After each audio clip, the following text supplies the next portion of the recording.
Nah, di sini ada 8 tab atau sheet. Yang pertama itu ada tab petunjuk penggunaan, lalu ada tab incoming goods atau barang yang masuk, lalu ada outgoing goods atau barang keluar, ada goods in transit atau barang yang sedang transit, lalu warehouse balance, ini seperti dashboard, reorder list, item data atau data barang, dan location atau data lokasi. Lalu di sini ada fitur lainnya yaitu terkait penanggalan yang akan otomatis menyesuaikan dengan tanggal di mana teman-teman membuka file ini. Lalu di atas ini di baris ke-7 pada setiap tabnya ada shortcut jika teman-teman ingin pindah ke sheet lain. Ini bisa diklik ya teman-teman. Namun teman-teman juga bisa mengklik bagian yang di bawah sini.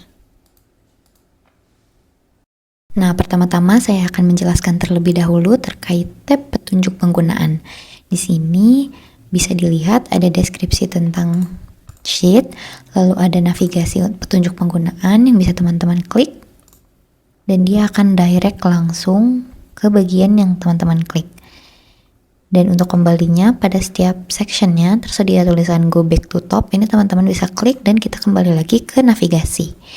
Contoh lagi, jika teman-teman ingin langsung ke bagian mengenai warehouse balance, teman-teman akan diarahkan langsung ke pengertian di sebelah sini, dan jika ingin balik lagi, bisa klik yang ini ya teman-teman. Nah, mohon untuk membaca petunjuk penggunaan ini karena di sini isinya sangat lengkap dan dapat membantu teman-teman untuk menggunakan template Small Warehouse Management. Untuk memulai mengisi template, kita bisa mulai dari tab item data atau data barang untuk menyimpan database dengan mengisi tabel SKU, tabel nama barang, dan tabel unit. Di sini akan saya contohkan mengisi tabel SKU. SKU adalah stock keeping unit. Bisa diartikan juga oleh teman-teman sebagai kode nama barang agar lebih mudah ketika dicari. Saya contohkan dulu, misalkan di sini SKU 1.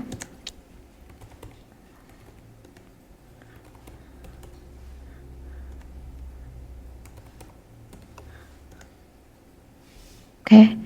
Dan untuk nama barang di sini teman-teman bisa masukkan nama barang yang ada di penyimpanan atau di gudang teman-teman. Misalkan saya isi datanya dengan data laptop, mikrofon, mouse, dan printer. Untuk unit di sini itu bukan jumlah ya teman-teman, tapi satuan. Misalkan bisa PCS atau bisa liter, kilogram, atau set. Disesuaikan dengan nama barangnya. Misalkan di sini untuk laptop kita isi dengan pieces. Untuk mikrofon kita isi dengan set, untuk mouse kita isi dengan pieces juga, dan printer kita isi dengan set. Nah, untuk awal kita isi 3 kolom ini dulu. Lanjut ke bagian location data. Di location data, di sini kita akan mendata diletakkan di mana box atau rak dan lokasinya ada di mana. Bisa di ruangan, bisa di gudang, terserah teman-teman. Nah, di sini saya contohkan, misalkan ada box 1, lalu ada box 2, lalu ada rak 1, dan juga rak 2. Nah, lokasinya ada di mana? Di sini saya akan contohkan. Ada di ruang 1, box 1, lalu box 2 ada di ruang 2. Di ruang 2. Lalu rak 1 ada di ruang 1.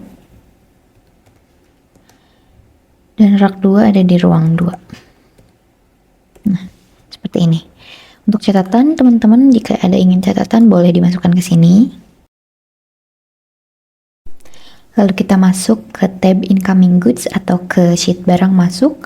Di sini teman-teman masukkan tanggal kapan barang-barang tersebut masuk ke dalam gudang.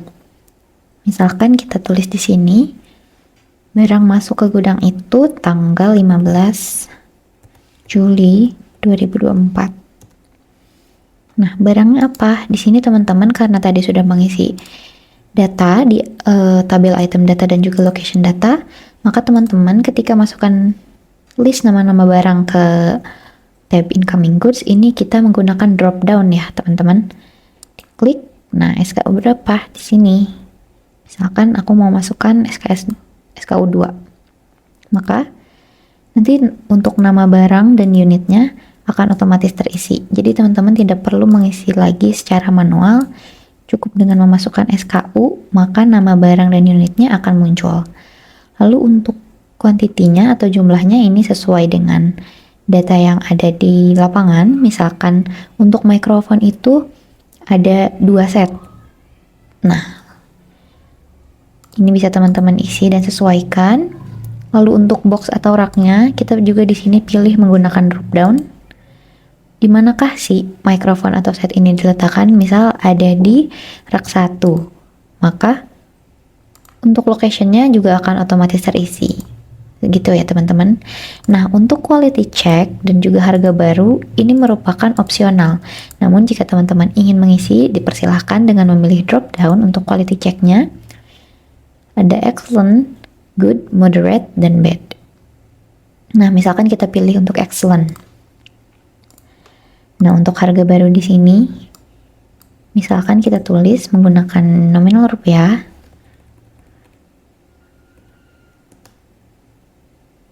maka teman-teman cukup menuliskan nominalnya saja dan template akan otomatis mengotorisasi menjadi bentuk rupiah.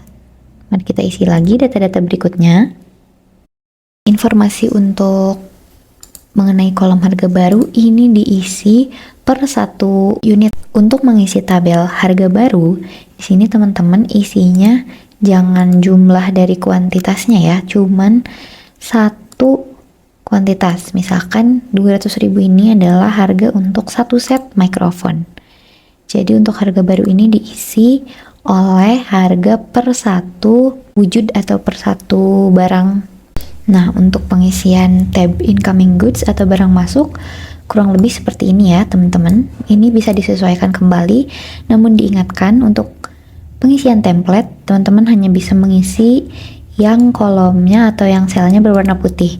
Jadi untuk seperti contohnya di kolom nama barang, unit, dan location itu teman-teman tidak bisa isi karena sistemnya otomatis menggunakan rumus dan formula yang sudah disesuaikan. Maka teman-teman dilarang untuk mengubah-ubah kolom yang berwarna dan berlatar belakang ya.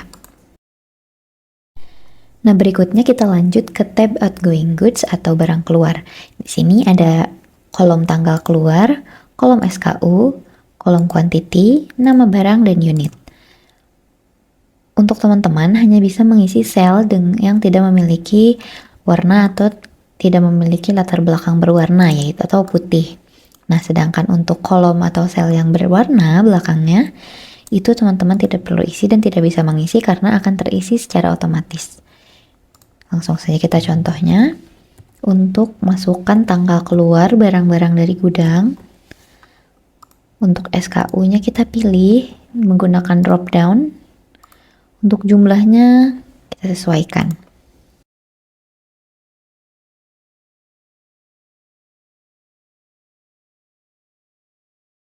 Nah, misalkan data untuk barang keluarnya kurang lebih seperti ini ya teman-teman. Jadi teman-teman hanya mengisi kolom tanggal keluar, SKU, dan juga quantity. Untuk nama barang serta unit akan terisi secara otomatis. Nah, berikutnya di sini ada tab goods in transit atau barang yang sedang transit. Untuk tab ini diisi untuk barang-barang yang sudah kita reorder namun belum sampai, atau sebagai catatan memperestimasikan seberapa lama barang tersebut akan sampai di kita dan juga mencatat waktu aktual pengiriman untuk barang tersebut. Nah, untuk mengisi kolom ini kita harus cek ke item data terlebih dahulu untuk mencatat seberapa banyak kuantitas atau jumlah yang akan kita reorder. Misalkan kita akan melakukan reorder untuk mikrofon jumlahnya 2 dan juga untuk printer jumlahnya 2. Nah, maka kita akan kembali ke tab goods in transit. kita order itu tanggal misalkan tanggal 25 untuk SKU-nya. Ya, untuk kuantitinya itu 2.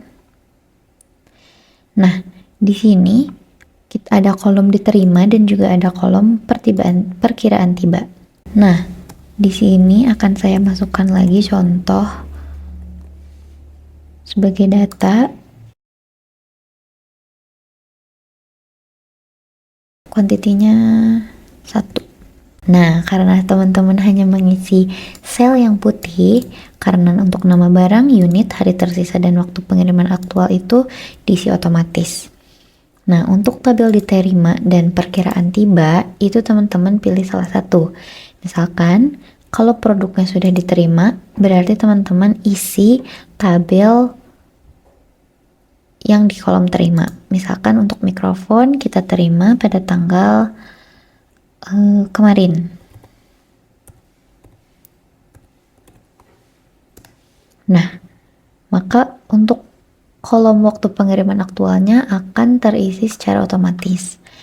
Nah, misalkan untuk printer ini kita belum menerima, maka kita mengisinya di perkiraan tiba. Perkiraan tibanya adalah misalkan besok.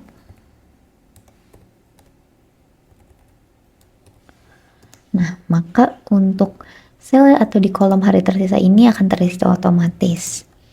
Pun kalau misalkan mikrofon ini belum kita terima, masih dalam perjalanan, bisa kita ganti.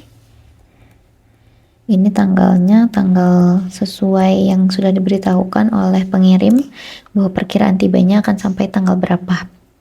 Seperti itu ya teman-teman semuanya untuk goods in transit atau barang yang sedang transit. Nah, lanjut ke tab atau ke sheet warehouse balance.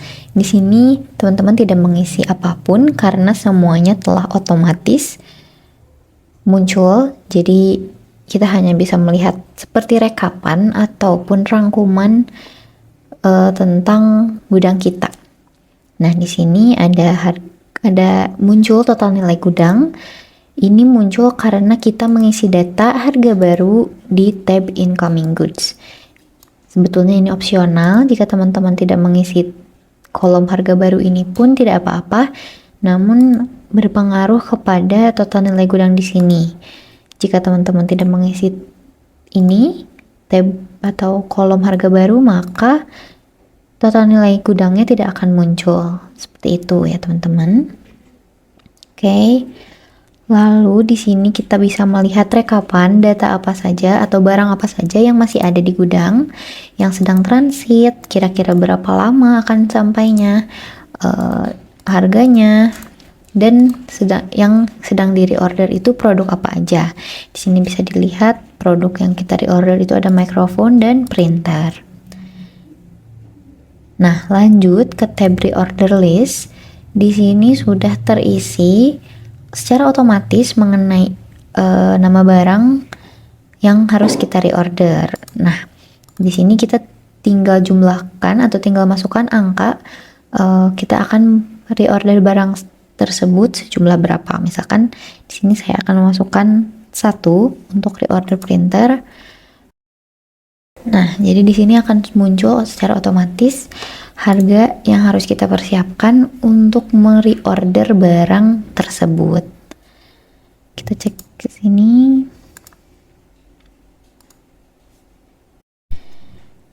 Ya, begitulah kira-kira tutorial petunjuk penggunaan template Small Warehouse Management.